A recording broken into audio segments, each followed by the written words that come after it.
Chapter 1 Sins. It was spring of 2035.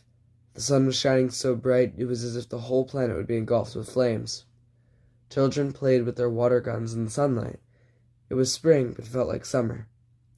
The houses painted in all their bright colors. Could have been a paint palette, if not houses. Only a few clouds were in the sky.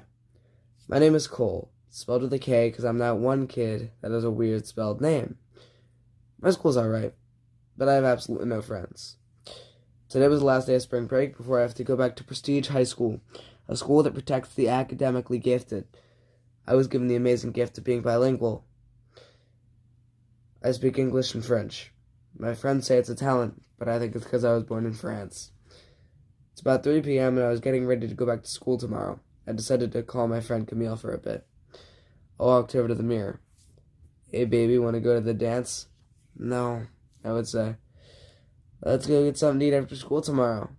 "No," I repeated. "Alright, I got this." I began the call with Camille. "Hey, let's get restaurant, baby, shoot," I said. "What? Did you just call me baby?" asked Camille. "No," I screamed as I hung up. Camille called back immediately. I panicked and began to do everything I thought girls were attracted to. I put myself in the dark and started doing every dangerous thing I could think of. Then I picked up. "Why'd you call me baby?" asked Camille. I tried being mysterious. "I know you are, but what am I?" I replied. "What?" said Camille. "Why did the chicken cross the road?" I said. "You're really messing this up," I thought. "I keep getting the same question. Why did you call me baby?" she would ask again. "'Cause I like you," I replied. She hung up immediately. I felt embarrassed, really embarrassed. I ran downstairs and sprinted out the door and down the road to apologize in person because maybe we could still be friends. When I got there, the weirdest thing happened. She opened the door, obviously embarrassed, and she hugged me. "I like you too," she said. My chest felt like it was about to explode. My heart raced faster as those words came out of her mouth. I felt not so sad or lonely anymore, like all my life's problems had been solved by this one sentence. I almost fell over, but I caught myself. She let go of me and then told me to wait at the front door. I did, because I was a kind person. That was 10 years ago. Camille is dying, and I'm trying to find an herb to cure her sickness. The rest of the world doesn't even realize what's happening, a fact that I find unfair. I can almost hear the voice resonating in my head when she first told me that she liked me back.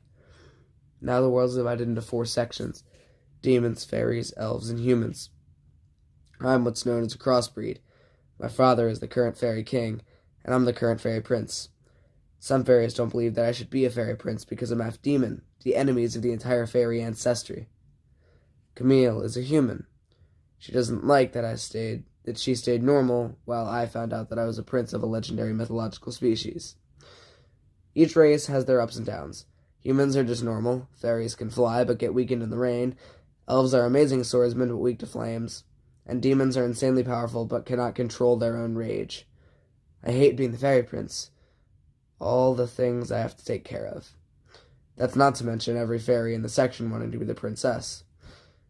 Every little area of a species is called a section. They're like our countries. Humans don't have a section, though. They can go wherever they want because certain sections have become uninhabitable due to war. Demons and elves are currently at war. Originally, there was exactly 5 million of each race, not including humans, with whatever insane number they had. But due to this war, elves are down to 100,000 and demon to 400,000. I hate being fairy prince, I said. "Why?" "I think it's hot," said a random fairy. "Thanks, but no thanks," I replied. I kept walking, leaving the obviously sad fairy behind. She followed, though, and eventually turned a corner off the road. I walked closer to the palace. My father was, of course, waiting outside. "You have to stop sneaking out at night to see Camille. She cannot be so important that you rid yourself of your duty. As the fairy king, I forbid you from ever seeing her again," yelled my father. "I have to see her. I love her and I don't care what you say about it," I screamed in response. My father was startled, and so was I. I had never shouted at my father. "Take him to the chambers. He won't be able to get out to see Camille tonight," my father said. Tell me why I can't see her," I screamed. Because if you cure her, you'll kill me, my father yelled. I was so afraid that I fell over, barely catching myself. Camille had to die for me to see my father. The only one who can break this seal forever is a man named Meliodas. Very dangerous, said my father. I'd be happy to have the blood of the leading sin on my hands, I said without thinking.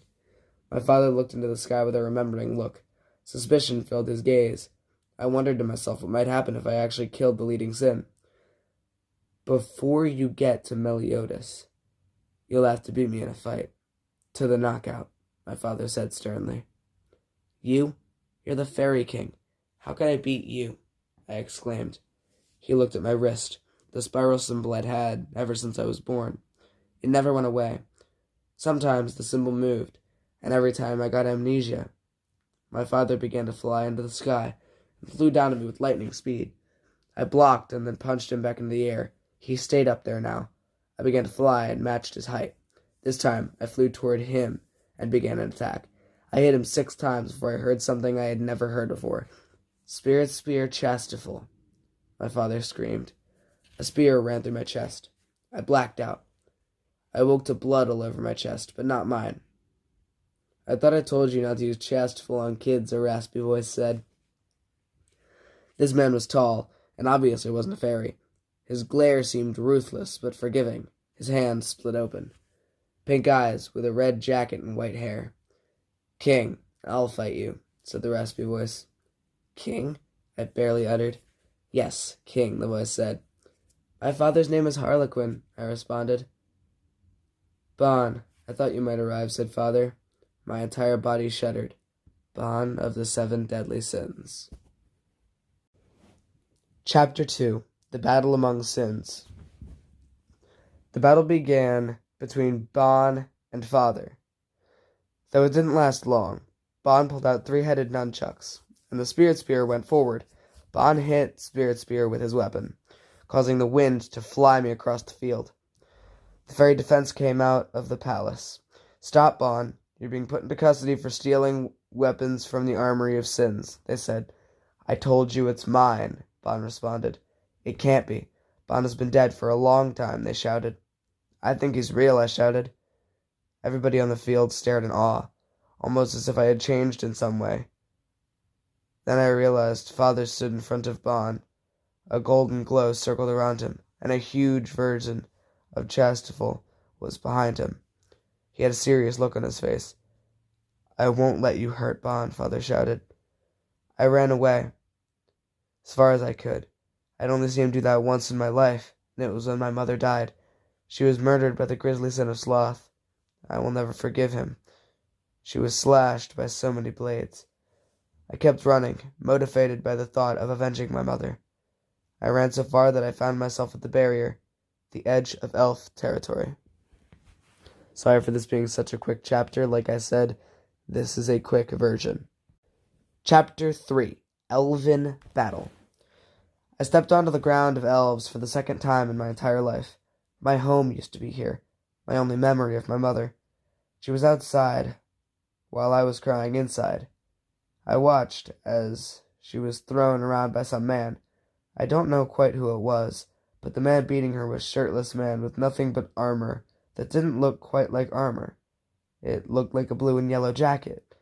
He gleamed with a golden aura and struck her down with blades. While I was thinking, I didn't even notice. I was walking right into a trap. 3 elves jumped out from behind rocks.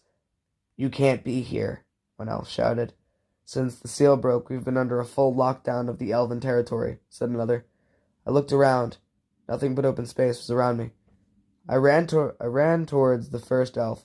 She tried to dodge, but I changed direction and killed his friend first. After that, the remaining 2 charged me. I curled up in fear. That was it.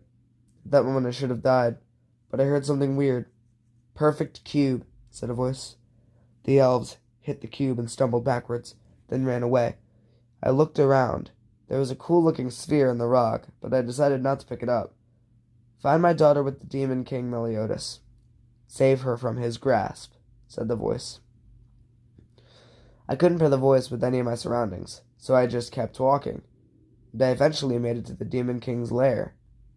"Well, you're here," said a voice. "You sound too childish. Might as well be a henchman," I responded.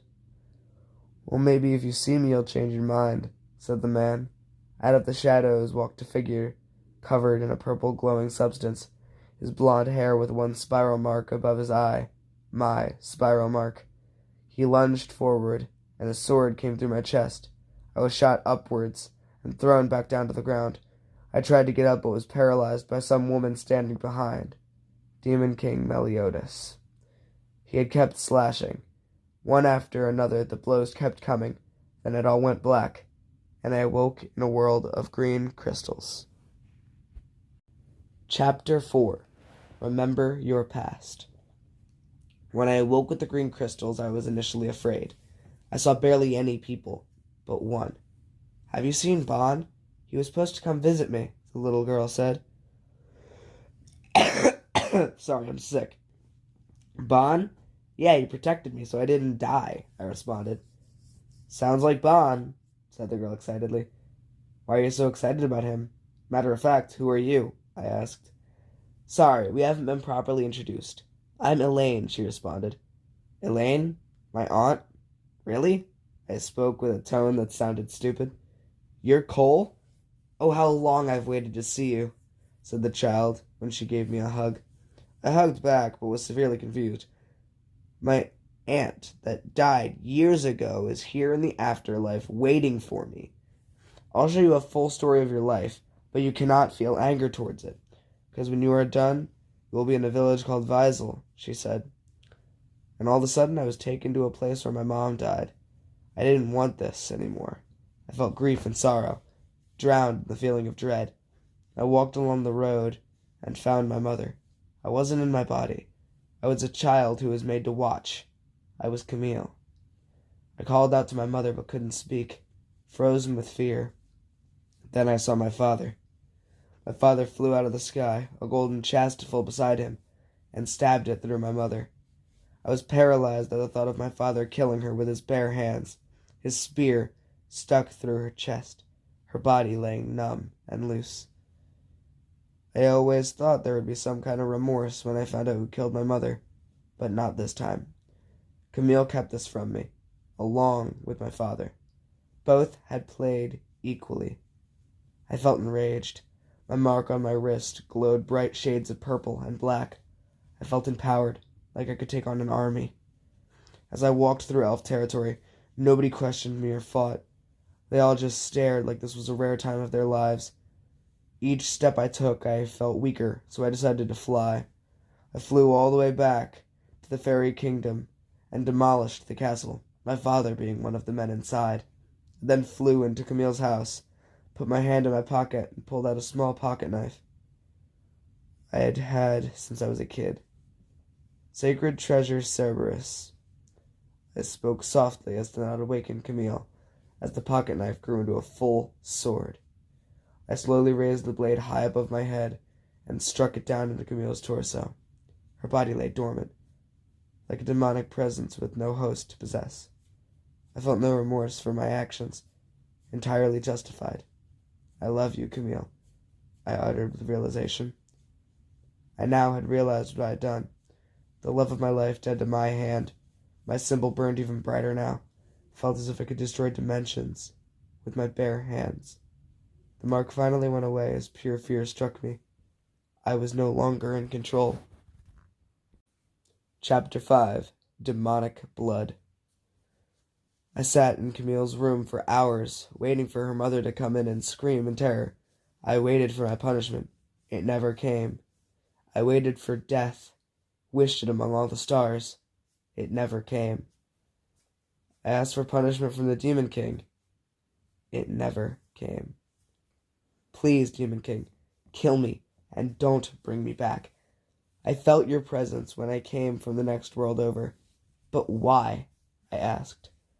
"Because, my son, I knew you would unleash your true nature," said a voice back. I was stunned, but yet silent.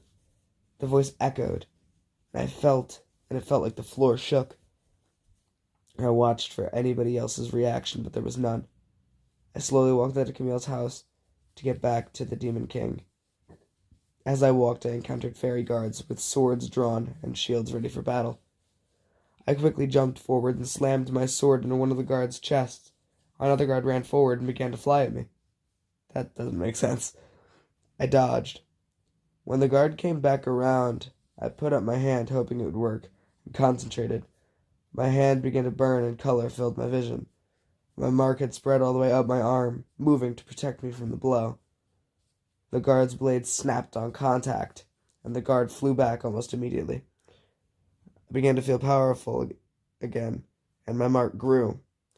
Now, making a tail shape, I did a backflip over a sword stab and choked out the guard with my tail. Now there were 2 tails. I concentrated on having 4 tails, and there they were. 4 dark purple tails, coming out of the center of my spine. Sharp at the point and blunt the rest of the way down. I used the tails to grab guards and swing them around like it was nothing, and by the end, I had 7 dead guards and a new power to be used against the Demon King. Chapter 6: Demonic King. I walked the same path I took long ago. Memories flashed through my head. One by one, they all came back to me. My mother, my father's true identity, Camille watching, and who I really was. I was the son of Meliodas, taken by King of the 7 deadly sins at birth so I could be protected from my father's rage. My symbol burned constantly, but I learned to somewhat control it. I could now control when I let it out, but once I did, I still had no control. I kept walking until I stumbled on a group of 5 and a talking pig, a cute girl with gray hair, Bond, a giant, and a small, skinny bartender. This looks like a nice place in a mountain. Somewhere in elf territory, I said. Could it really be you? King told us you were dead, said the cute one. Really be who? Who am I to you? I asked. I'm Elizabeth, the supreme deity and leader of the goddess race. This giant is Deanne. I hear you already met Bon, and this pig right here is Hawk, said Elizabeth excitedly. Sorry, I don't know any of you but Bon, though my adopted dad did mention something about a Deanne that he had to leave to take care of me, I responded. You know me, you just don't know it yet. Dig deeper into your memories. Try to find my face anywhere, Elizabeth said. Hopefully I can find more than just a face, I said in a weird voice. God, you speak just like your father, Elizabeth responded. I continued to search through my memories until I found it. A ruined city filled with New Age holy knights that I heard of from the fairy kingdom. Everything was in ruins, except for a huge battle was going on behind me. It was Meliodas, protecting the city and saving Elizabeth while she was blushing. No, you can't be my mother, I said. I think I am, replied Elizabeth. You think? I asked. No, I know I am. So if you want to beat Meliodas, you're going to have to train real hard, said Elizabeth. I'm ready, I responded. For days on end, I learned to control my powers and get better at swordsmanship, learning different fighting styles and powers that I had. How to partially control my demon form from going into an outrage. I learned how to kill Meliodas. He has 7 hearts, and they must all be destroyed.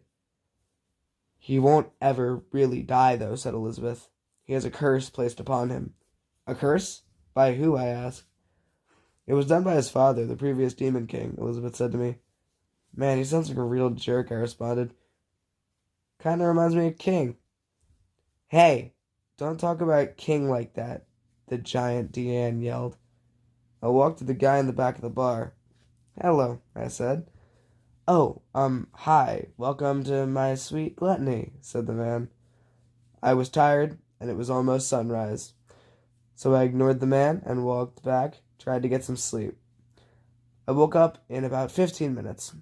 Hello, Cole. I'm sorry I couldn't greet you properly. The man was about 7 foot taller, 7'2" taller than the Demon King. He stood over me holding a giant golden axe. Where the did you come from? I screamed. Sorry to startle you. My name is Escanor. I run this establishment, Escanor said. Are you trying to tell me that you're the same person who was cowering out there yesterday? Yes. When the sun is out, I can become this, said Escanor, flexing his muscles. I got up and walked around. There were 7 extra people, all about my age, training on punching bags. These are the little idiots fighting with you, all born with extraordinary powers, somehow, said Bon. I looked at them all. I knew I was supposed to be one of them. We lost one, I thought, without really having to think about it. The girl next to the Demon King had a similar power level to these people, except for when she didn't. It seemed to fluctuate up and down. They all looked strong. One seemed to be taking hits and regenerating. That one's mine. He's got a bit of my power. Only problem is that it works much slower than mine. Bon said. What's your power? I asked. King never told you? Bon replied. No, I said. I can regenerate from almost any wound known to man, thanks to a little fairy lady named Elaine, Bon explained. I was puzzled. Almost any injury? I jabbed my pocket knife through his chest and made it turn into a sword before even pulling it out. Yeah, I should have seen that coming. No wonder you're the captain's son, Bon said in a calm voice. The mark had moved from my hand to a huge version on my back.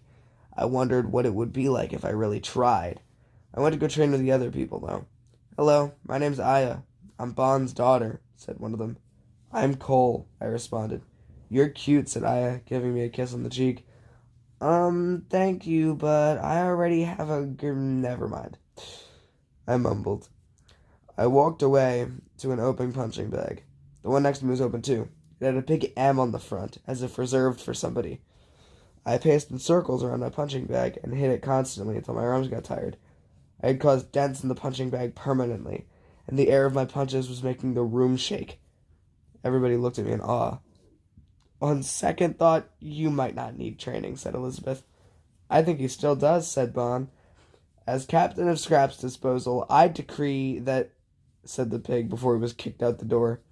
Bon laughed hysterically. Oh my God, did you see the captain's face as I kicked him out the door? Bon, still laughing, uttered. I stood in the center of the room, the training area room. Bon gave me a curious look. Do you know about your, other side yet? Bon asked. You mean the whole demon thing? Yes, I do, I responded. Want to spar, but instead of sparring, actually fight? Bon said. Do you have a death wish? I replied. Elizabeth was right. You are just like your father, said Bon. Everybody crowded around us at that point. Me and Bon stared at each other as if we were real enemies. Hit me like I'm Meliodas, said Bon. You won't like it, I responded. Quickly the battle began. Bon flew towards me and I dodged and activated my demon form, losing control. I ran towards Bon. He just stood there with an unamused expression. My tails threw him around the room and punctured his chest. There was blood everywhere. It was a massacre. Bon then stood up, completely fine. That all you got? For the captain's son, you're pretty weak. I thought you said you could heal from any wound and be completely fine. So what's with that scar? I barked in response. You have your father to thank for that one, Bon quipped back.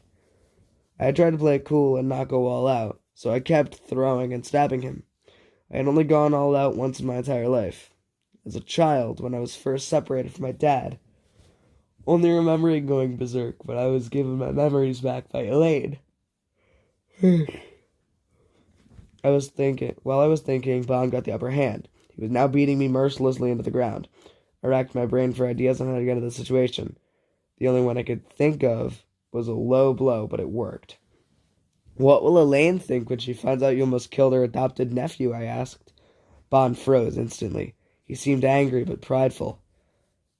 Tell her I'm training a new group, the 9 Circles, Bon screamed. Yeah, Bon, one shouted. I'm going to be a circle, another one shouted. I'm going to be a part of a team, I asked. You might be, unless you want to be your father's replacement Sin, Bon said. My father will die by my hands, I responded. He still can't die, Elizabeth said.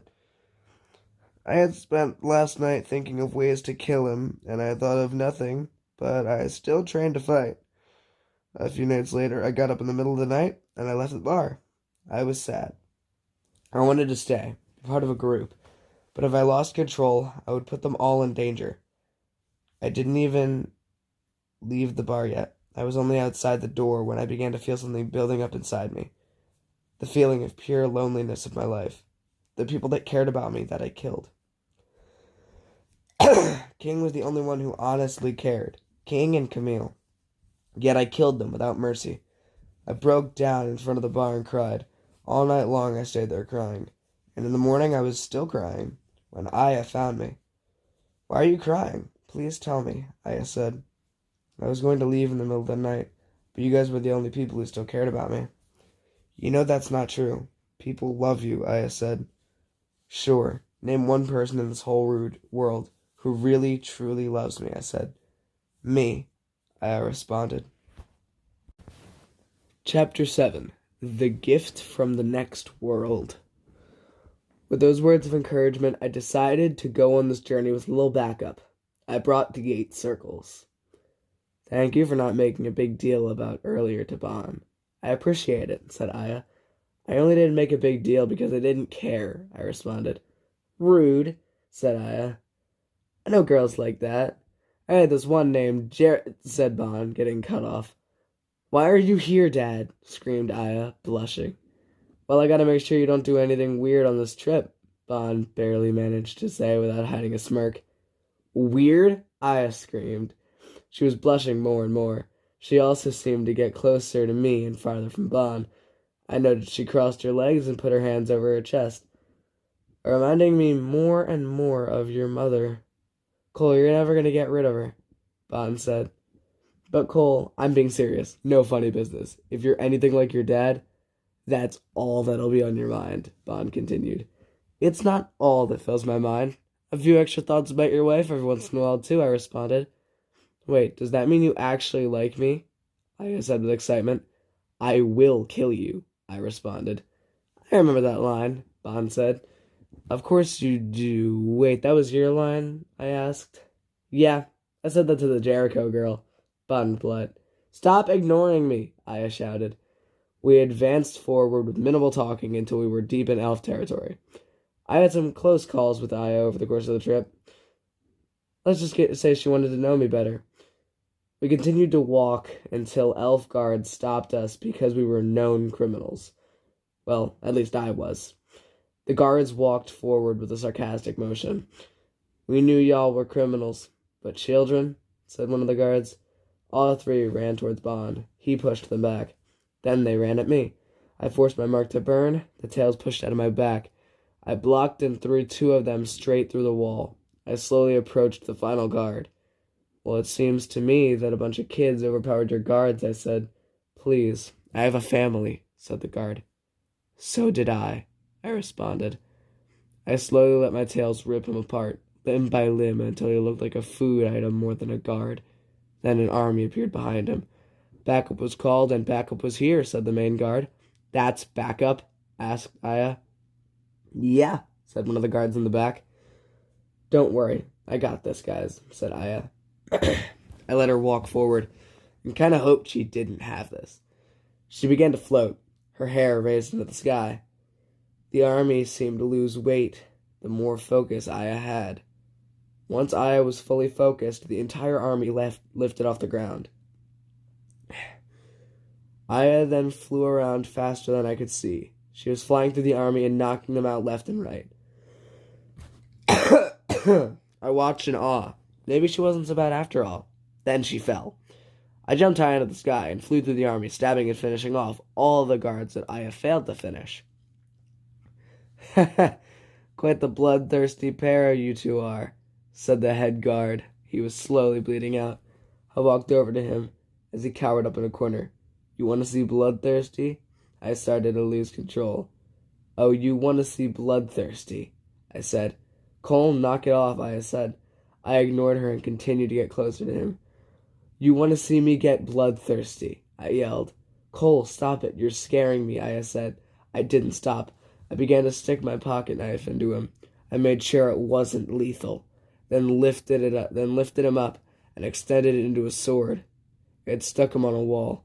I began punching him in the stomach over and over and over again. The tears began to fall down my face. You want to see me being bloodthirsty? I was losing my flair, but my punches didn't get softer. Kid, stop it. He's dead, Bond said as he grabbed my hand. Bond, get off me, I said. I kept punching.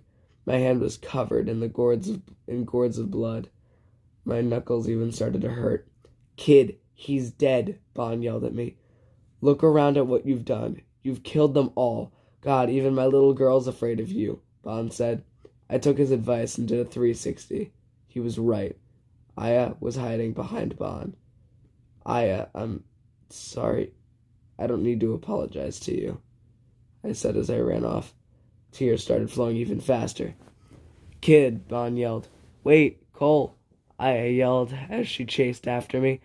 Knowing that you'd probably be able to find me, I somehow managed to scale a tree. It didn't last long, though, because I left obvious marks that this was where I was. Cole, it's okay.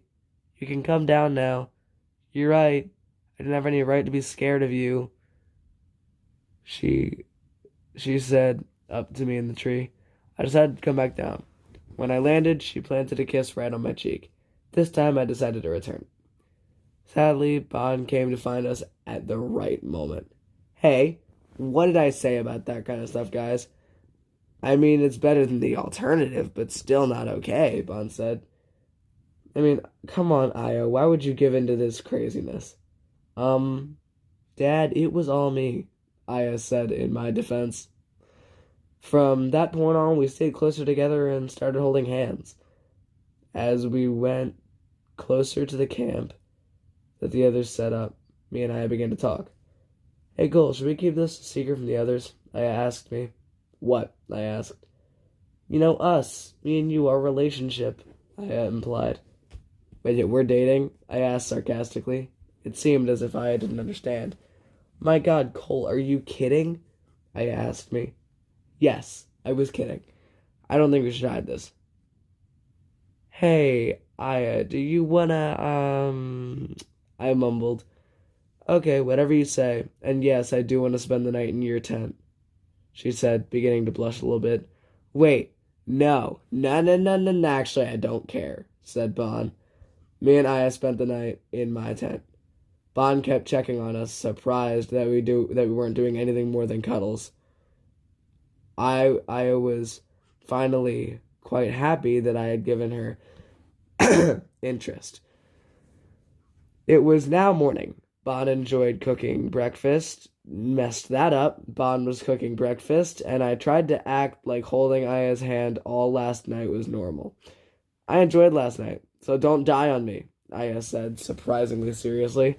This had gained everyone else's attention, and I decided to walk away. Aya followed until we saw a portal open in front of us. A mysterious and sexy-looking woman came out of it.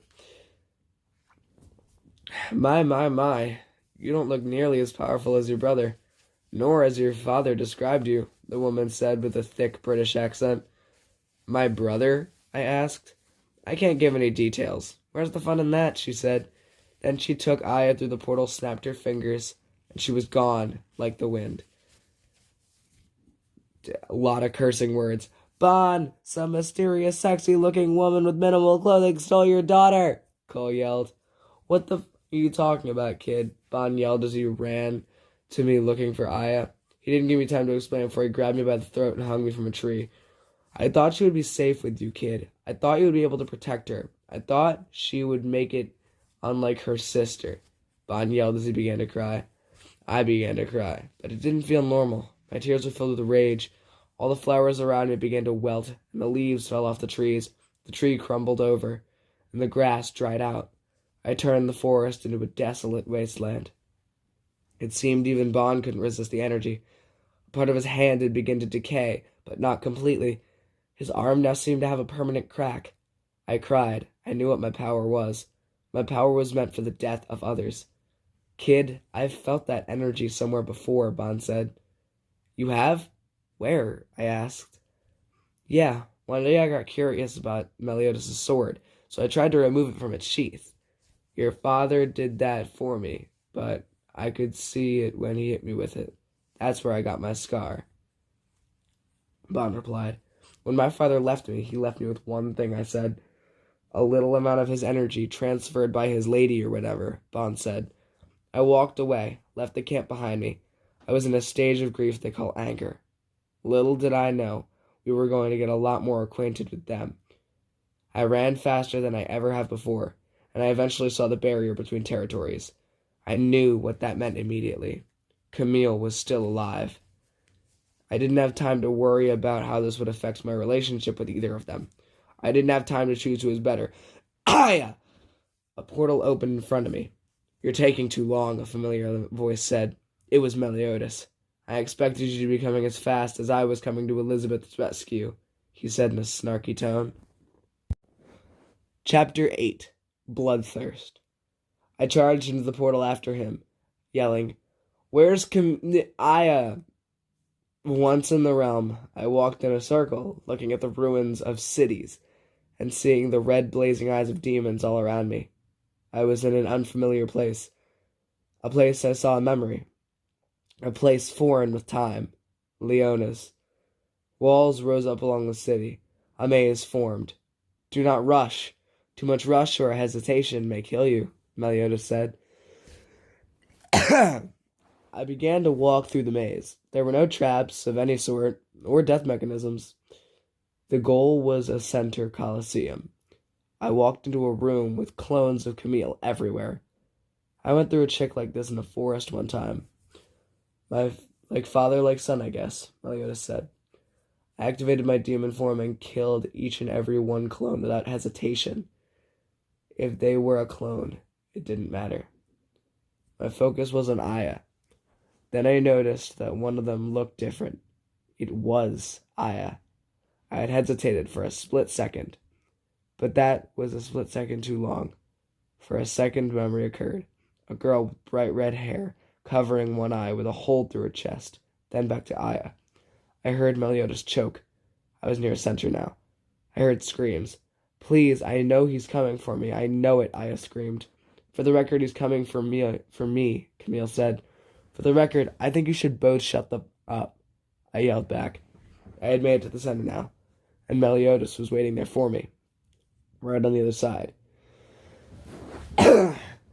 Excuse me, guys. Sorry to interrupt, but before you two begin to tussle, I would like to make sure there is some of this dimension left for one of you when this is over. So, perfect cube, the mysterious, sexy voice yelled.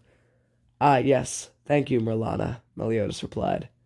A cube appeared around us like nothing I'd ever seen before, like the barrier that Camille had made. Without hesitation, Meliodas rushed forward with his sword, but my tails blocked it. Sparks in all different colors flew through the air.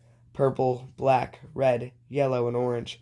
The earth inside the cube began to tremble. I made my tails throw him back, but it had no effect. He just ran right back to me. Then he landed a center blow on me. The shutters seemed to pass through the entire dimension at the force of his impact. I flew back to the point where my vision was blurry. I slammed against the wall and the air in my lungs left me. I still managed to get up. I ran forward this time and grabbed Meliodas by my tails, but he escaped my grasp with little effort. He tried to slash, but I dodged and stabbed him to the back. Meliodas grunted. I had caused a wound. You really are something. Most people would have given up, Meliodas said. You're my dad, the one person I have to try against, I responded. Hey, Pops, you ready to really do this? I asked, a little arrogantly.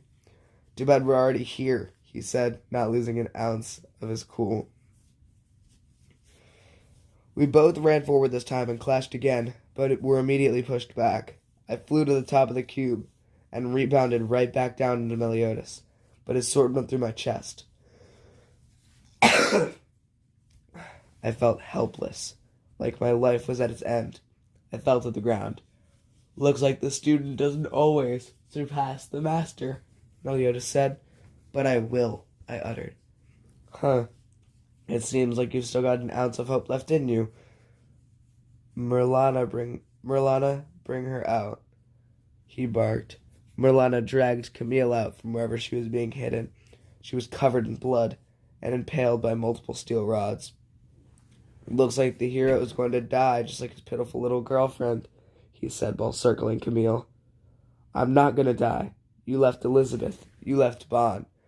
You left your own godson with the king. I'm not going to let you live. I can't. After all you did to us demons, you don't deserve the throne. You're a disgrace to this entire race. My uncle knew what you were, a coward. If I let you live, you'll kill Camille and Aya. So I won't let you live," I shouted, choking on my own blood. My eyes turned black. 2 extra demon marks appeared on my wrist. My tail stayed the same but changed stances. A mark appeared on my forehead. Meliodas jumped to the left side of me and began punching at a rapid speed. I caught them all with one hand. Suddenly, Meliodas got a demon symbol on his forehead. 2 things that looked like my tails came out of the back of his shoulder blades, and he lost his shirt. I still ran forward. Before I could think about what I was doing, I jabbed him again and again, but he was just taking it. I tried to circle him so that he would have room for error, but he never made any. I then got hit across the room. It hurt substantially more this time. I used a little bit of Meliodas' energy that I had to match his power at 142,000. We both clashed again. Flames appeared this time. Wind blew leaves around the area. Tornadoes formed around us. Trees ripped from the ground and began to fly. "Revenge counter," Meliodas screamed. "Merciless cut," I yelled in response. The explosion was too much to take. I woke up next to Meliodas, tried to get up and run away, but I couldn't move my body. I was too injured, but so was he. I looked around. "We just have to wait for the sins, I guess," said Meliodas. "What? You still remember them?" "Of course I remember them," Meliodas responded. "When I'm done bleeding out, and I come back, I'll be a good father figure. Hopefully," Meliodas said. I didn't want to believe him, but something made me think he had a plan. I waited. Meliodas died. Bon came to my rescue, accompanied by Merlana. "Aya, Camille, okay?" I tiredly managed to get out. "I'm okay," said Aya. "What about Camille?" I asked. "She's being treated," Aya responded, seeming hurt that I even asked. It took me weeks to fully recover, but I soon learned that Aya was sitting next to me the entire time. I awoke to find Aya laying in bed next to me. "I love you," she whispered, not knowing that I was awake. "I love you too," I whispered back. I could feel her jolt of surprise. From then on, we began to date for real. I turned 17 on the 23rd of November, and Aya turned 16 on the 6th of April. Aftermath. Camille goes into a Snapchat war with Aya over Cole. Aya does not pay attention to a Snapchat war with Camille over Cole, who she spends most of her time snuggling with. Bon, happy to have his daughter back. Elizabeth is just chillin'. Meliodas, nobody really knows. Cole, training her for his next shot to fight with his dad and snuggling with Ava. Hawk, why are you even looking at this useless character? Merlana, disappeared after helping Cole, Aya, and Camille to a full recovery. Story written by Emerald Bullet and Dragon Boy, I think that is, which will be linked in the description. Thank you for watching. Book 1, quick version. Gonna do the 2-step, then cowboy boogie. Grab a sweetheart and spin out with him. Do the hold down and get into it. Take it to the left now and dip with it. Gonna throw down, take a sip with it. Now lean back, put your hips in it. Let's have some fun. Gonna do the 2-step, then cowboy boogie. Grab a sweetheart and spin out with him.